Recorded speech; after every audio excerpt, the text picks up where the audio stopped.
The past 3 months have seen numerous shocking cases of murderous minors in the news.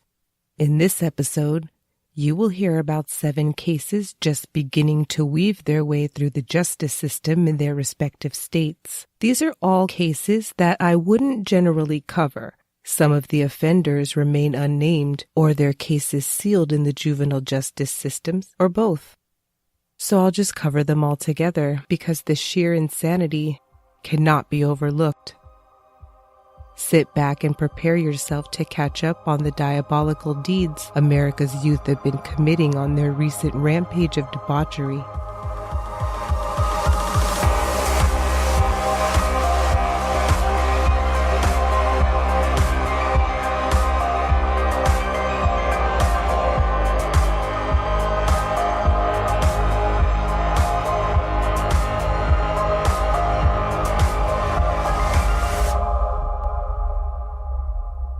Episode 27, Recent Rampage. Part 1, On His Own Recognizance. On December 7th, 2018, it's alleged that 17-year-old Latavious Betts was the triggerman in a vicious drive-by shooting in Lee County, Mississippi. Upon law enforcement arrival on scene, 5 of the 8 occupants of the home on County Road 45 had been shot and were in need of medical assistance. 1 occupant was sadly deceased. The 66-year-old victim was beloved grandmother Annie Walton. Her grandson Alvin Walton recalled looking out of the front window of the home and seeing a dark car pulling up. He thought it was his friend, however, over a dozen shots were fired at the home from inside the vehicle. 1 bullet shattered his hip, another struck him in the leg. He now grieves for his grandmother Annie. After questioning several persons of interest along with the occupants of the home, authorities determined that the drive-by was targeted and that Latavious had acquaintances inside the home. A dispute over money is thought to have been involved. A warrant for first-degree murder was issued, but Latavious Betts evaded capture for more than a week. He was finally taken into custody by U.S. Marshals on December 14th. He is currently being held on $10 million bond for first-degree murder and aggravated assault, an amount he cannot possibly meet because, shockingly, Latavious Betts was out on bond for not 1, but 2 previous offenses, one of which is a separate first-degree murder charge. To make sure he doesn't get out is what we would be satisfied with. I can't see, even if he posts a $10 million bond, he's still going to be held without bond on a previous murder charge. So, shy of the court intervening and doing something that's completely out of character, there's no way this guy's going to get out. As far as his character, I realize and I sympathize with the general public of him being a 17-year-old, but he's a danger. He's a threat to this community. I don't look at him as a 17-year-old child. I look at him as an individual that's committed 2 murders in our county, and that's the way he's going to be treated. This is serious business, and we can't look at an individual like this and try to figure out what we can do to put him back out on the streets. What we've got to do is protect the general public, and that's what we're committed to do. As it turns out, last April of 2018, Latavious was brought in and questioned regarding the March 22nd shooting death of 26-year-old Jaskin Green in Verona, Mississippi. Around 2 p.m. that day, police responded to a possible shooting at a car wash. Everyone involved had fled, but eyewitness testimony gave investigators the names of at least 2 suspects. Verona Police Chief J.B. Long arrested Latavious and charged him with first-degree murder. However, he says he did not have strong enough evidence to hold him in custody without bond. He was issued a signature bond of $50,000. But without standing before a judge or paying any required portion of that bond, 17-year-old Latavious Betts was allowed to simply walk out, released on his own recognizance from jail. Then, a little over 3 months later, Latavious was arrested again, this time for aggravated assault stemming from a shooting where no one was killed but 2 were injured. On July 8, 2018, the Super C convenience store on Raymond Avenue in Tupelo became a crime scene when Latavious and 2 others opened fire at the business. This time, Latavious did appear before a justice court judge, but this judge had no knowledge of Betts' first-degree murder charge for Jaskin Green out of Verona. Another $50,000 bond that was never fulfilled, and the 17-year-old was again released on his own recognizance. Finally, in September 2018, the Lee County District Attorney received the case from the police department. Latavious was indicted, and an arrest warrant was issued. According to the Circuit Court Clerk's Office, the Lee County Sheriff's Department was assigned the warrant, however it was never served, and Latavious was a no-show at his arraignment. Around this time, he was indicted in Jaskin Green's murder, and October 4th, another warrant for Latavious Betts' arrest was issued, but it was also never served. It wouldn't be until December 14th, 2018, that the 17-year-old would finally be locked up in the Lee County Jail. Unfortunately, Annie was viciously murdered while authorities should have already had Latavious Betts in custody.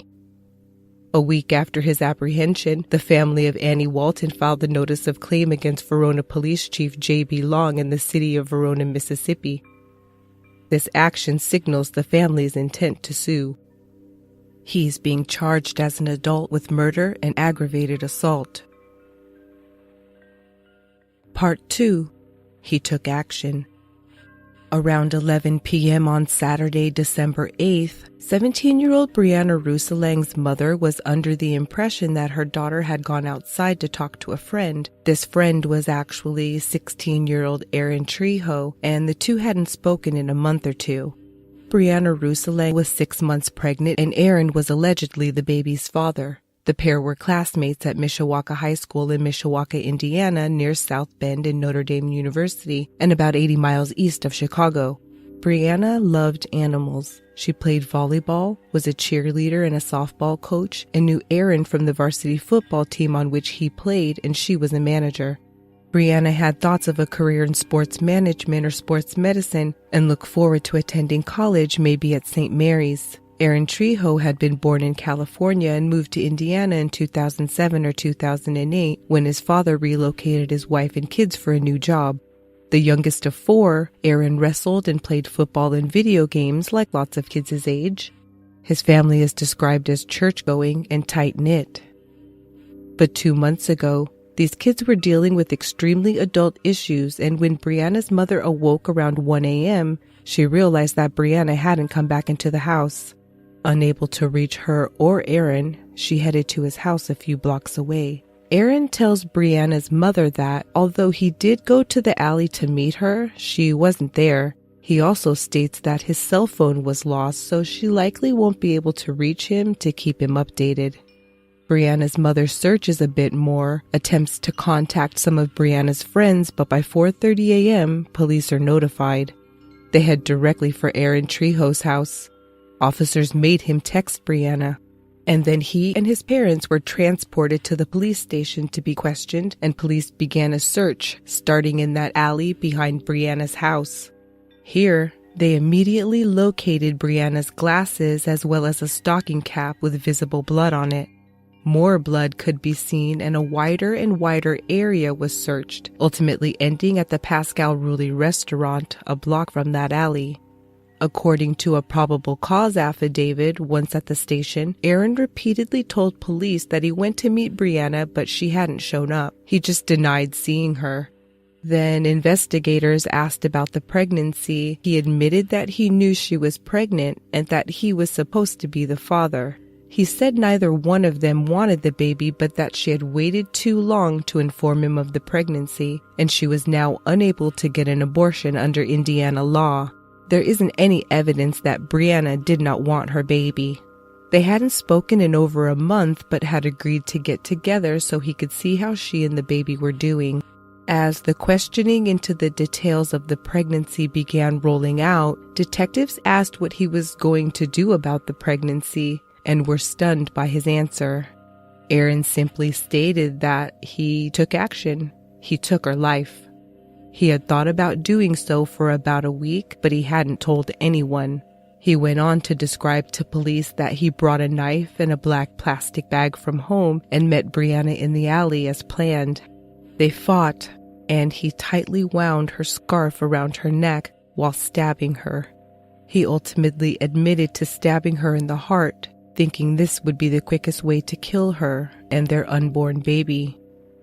It was a location of opportunity to try to hide the victim, I would assume. At the end of this interview, the decision for a preliminary charge of murder was made, and he was ultimately transported to the St. Joseph County Jail. The thing is that most of us are fathers. Any senseless death is very upsetting, but when you're talking about young people, it is more so. The community was instantly in shock, as was the nation, as the tragic details of this evil crime made national headlines. The Mishawaka High School football team was preparing the Cavemen's end-of-season banquet to be held the very Sunday Breana's body was found. Instead of a celebration, families turned out to hear the gruesome details of a murder of one of their own by one of their own and to comfort one another. The next day at school, over 200 students encircled the flagpole to hold a silent vigil for their slain classmate. More than 500 attended her visitation later that week. The Mishawaka High School's first home basketball game following the murder saw most in attendance wearing blue t-shirts to honor Breana's memory. Breana's mother had primary custody of her, so her father and stepmother, although they lived close, hadn't seen her since the week before Thanksgiving to celebrate her 17th birthday, which had been November 5th. They didn't know she was pregnant, nor had they ever heard of her having a relationship with anyone named Aaron Trejo. Similarly, Aaron Trejo's family did not know of Breana or her pregnancy. While strangers bombarded his family's Facebook pages with threats and insults, his aunt told reporters that he had received a severe concussion early in the football season, imploring that this could have messed with his mind. She ended with, "This is not him. I just wish everyone would understand that." She claims he is no monster. Once he had murdered Breana and his child, Aaron told police that he covered her in the bag and put her body in the dumpster behind the Pascal Roulli restaurant before throwing her cell phone and the knife as far out into the St. Joseph River as he could. 16-year-old Aaron Trejo pled not guilty at his arraignment and is currently being held without bond at the St. Joseph County Jail.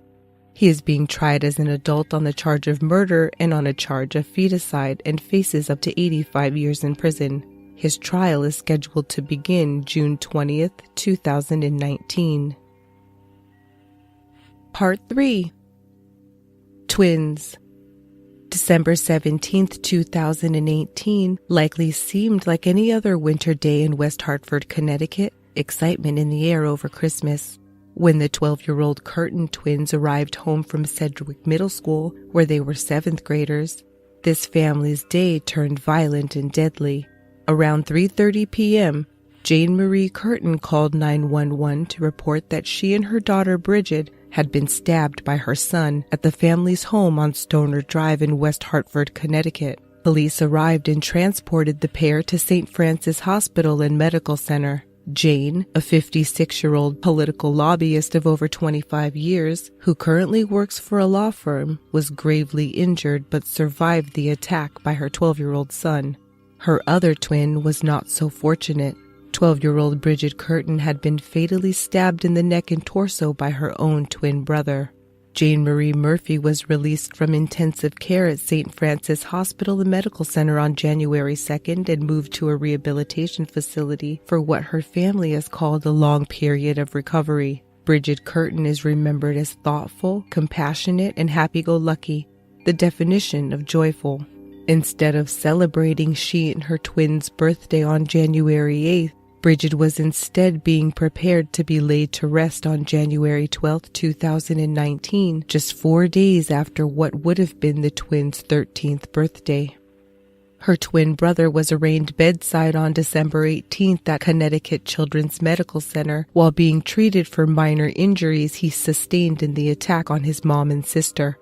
He was charged with 1 count of murder with special circumstances along with first-degree assault. The assault is for the alleged attack on the mother. The murder with special circumstances, that's murder, but generally considered worse. And if you're an adult, that's the old capital felony, capital murder law that would have you eligible for the death penalty. Now it's written now murder with special circumstances. Typically as an adult, it meant life in prison. But this is a kid who's 12 years old. The law of special circumstances applies to a victim who's been killed that's 16 years or under. I think the letter or the flavor of the law when it was designed means an adult kills a child, not one child killing another. So I think that takes away from the intensity of the